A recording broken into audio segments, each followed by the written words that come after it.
মাদ্রাসায় নাকি বরাদ্দ দেওয়া হয়নি। আমি উনাকে বলতে চাই, কওমি অর্থ হচ্ছে গোষ্ঠী। বাংলাদেশ জাতীয়তাবাদী দল কোনো গোষ্ঠীর জন্য, কোনো ব্যক্তির জন্য কাজ করে না। বাংলাদেশ জাতীয়তাবাদী দল, বাংলাদেশের নেতা জনাব তারেক রহমান সমগ্র বাংলাদেশের জন্য কাজ করে। মাননীয় স্পিকার, কবির ভাষায় মাননীয় স্পিকার আমি বলতে চাই, এখন যৌবন যার, যুদ্ধে যাবার তার শ্রেষ্ঠ সময়। এখন যৌবন যার, মিছিলে যাবার তার শ্রেষ্ঠ সময়। এদেশের তরুণদের আমরা তাদের প্রতি শ্রদ্ধাশীল। সেই 71 সালে, 90 সালে এবং 24 সালের তরুণরা আমাদেরকে যা দিয়েছে এই দেশে, আমরা তাদের প্রতি শ্রদ্ধাশীল। এবং আজকের তরুণ, আজকের বাংলাদেশের প্রায় 5 কোটি তরুণ, তাদের মধ্য থেকে মাননীয় স্পিকার প্রায় 8 জন তরুণ এই সংসদে প্রতিনিধিত্ব করছে। আমরা আশা করেছিলাম এই তরুণদের কাছ থেকে যে এই তরুণরা, সমগ্র তরুণ, যে তরুণরা ব্যাক টু দ্য প্যাভিলিয়ন, 24-এর আন্দোলনে যারা ফিরে গেছে, বিশেষ করে তরুণীরা, তাদের কথা বলবে, তাদের উন্নয়নের কথা বলবে, তাদের ভাগ্যের কথা বলবে, তাদের চাকরির কথা বলবে।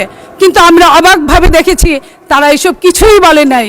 একমাত্র তাদের একটাই কথা, গণভোট। এই ছাড়া তারা আর কিছুই বলতে শিখে নাই।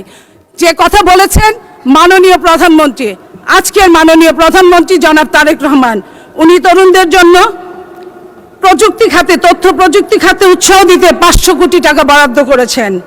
তাদের মানব সম্পদে পরিণত করতে যুব ও ক্রীড়া মন্ত্রণালয় 2558 কোটি টাকা বরাদ্দ দিয়েছেন, যা গত বছরের থেকে 762 কোটি টাকা বেশি। মাননীয় স্পিকার, এছাড়া স্টার্টআপ, ফ্রিল্যান্সার, কন্টেন্ট ক্রিয়েটরদের জন্য বিশেষ সুযোগ সুবিধা দিয়ে তাদের উৎসাহ দানের ব্যবস্থা করা হচ্ছে মাননীয় স্পিকার।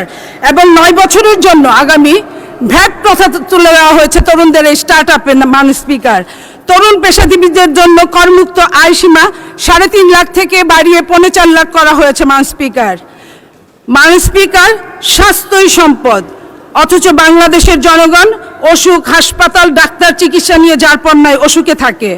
বিএনপি সরকার 2026-27 অর্থ বছরে আগের অর্থ বছরের দ্বিগুণ, প্রায় 69,409 কোটি টাকা বরাদ্দ রেখেছেন, যা জিডিপির 1.01% মাননীয় স্পিকার, স্বাস্থ্য খাতে সার্বজনীন ও ন্যায়সঙ্গত স্বাস্থ্যসেবা নিশ্চিত করা, চিকিৎসা কেন্দ্রিক ব্যবস্থা থেকে প্রতিরোধ কেন্দ্রিক ব্যবস্থা রূপান্তর করা, গ্রামীণ প্রান্তিক জনগোষ্ঠীর কাছে স্বাস্থ্যসেবা পৌঁছে দেওয়া, মাতৃ ও শিশু স্বাস্থ্য, পুষ্টি ও টিকাদান কর্মসূচি জোরদার করা এই বাজেটের লক্ষ্য। মাননীয় স্পিকার,